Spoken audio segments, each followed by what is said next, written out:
এবং ঢাকা শহরকে মুক্ত করার জন্য সাথীদেরকে নিয়ে যুদ্ধ করেছিলেন।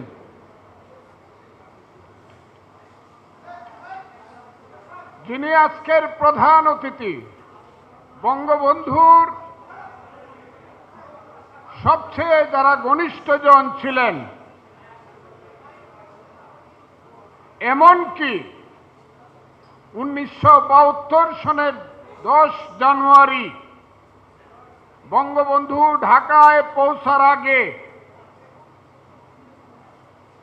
8ই জানুয়ারি পাকিস্তান বিমানবন্দর থেকে যখন বিমানে উঠেছিলেন, বঙ্গবন্ধুর একমাত্র সাথী ডক্টর কামাল হোসেন।